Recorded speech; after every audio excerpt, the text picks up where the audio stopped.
Ali Imran.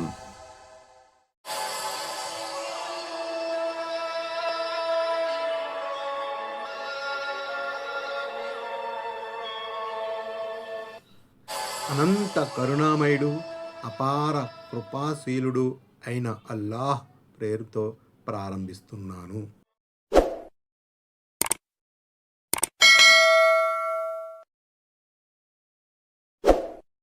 आयत number 15 कुल अउनब्बिउकुम बिखैरिम मिन ज़ालिकुम लिल्लज़ीना इत्तक़ौ इंद रब्बिहिम जन्नातुन तजरी मिन तहतिहल الأنهار خالدين فيها وأزواج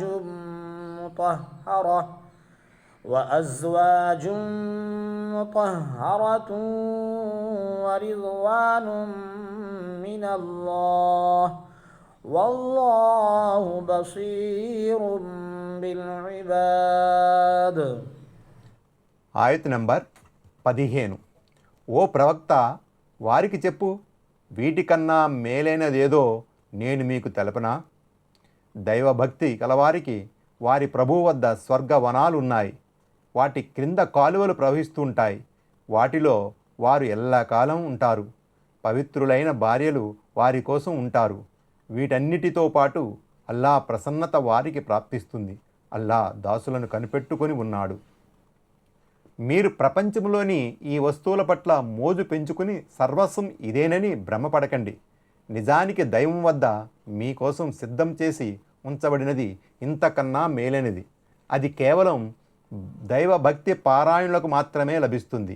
కాబట్టి మీరు భయభక్తుల విధానాన్ని తక్వాను అవలంబించండి అని విశ్వాసులకు బోధపరచడం జరిగింది.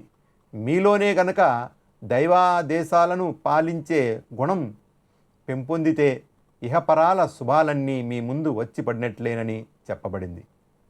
పవిత్ర స్త్రీలంటే ప్రాపంచిక అపరిశుభ్రతలు, బహిష్టి స్థితి, పురిటి స్థితి వంటివి ఉండని స్త్రీలు, సౌశీల్యవతులు అని అర్థం. రాబోయే 2 వాక్యాల్లోనూ దైవభక్తి పారాయణుల సుగుణాలు వివరించబడ్డాయి. ఆయత్ నంబర్ 16 الذين يقولون ربنا إننا آمنا فاغفر لنا ذنوبنا وقنا عذاب النار. ఆయత్ నంబర్ 16. వారు ఇలా వేడుకుంటారు, మా ప్రభు, మేము విశ్వసించాము కనుక మా పాపాలను క్షమించు, ఇంకా మమ్మల్ని అగ్ని శిక్ష నుంచి కాపాడు. ఆయత్ నంబర్ 17 الصابرين والصادقين والقانتين والمنفقين والمستغفرين بالأسحار. ఆయత్ నంబర్ 17. వారు ఓర్పు వహిస్తారు, సదా సత్యమే పలుకుతారు, విధేయత చూపుతారు, దైవ మార్గంలో ఖర్చు చేస్తారు, రాత్రి చివరి భాగంలో క్షమాభిక్షకై వేడుకుంటారు. ఆయత్ నంబర్ 18 షహిదల్లాహు అన్నహు లా ఇలాహ ఇల్లా హువ వల్ మలాయికతు వ ఉలుల్ ఇల్మి ఖాయిమం బిల్ కిస్ట్ లా ఇలాహ ఇల్లా హువల్ అజీజుల్ హకీమ్. ఆయత్ నంబర్ 18. అల్లా తప్ప మరొక ఆరాధ్య దైవం లేడని స్వయంగా అల్లా, ఆయన దూతలు, జ్ఞాన సంపన్నులు సాక్ష్యమిస్తున్నారు. ఆయన సమత్వం, సమతూకముతో ఈ విశ్వాన్ని నిలిపి ఉంచాడు. సర్వాధిక్యుడు, వివేచనశీలి అయిన ఆయన తప్ప మరొకరెవరూ ఆరాధనకు అర్హులు కారు. ఇక్కడ షహాదత్, సాక్ష్యమివ్వడం అంటే విడమరిచి చెప్పడం, సావధానపరచడం అని భావం.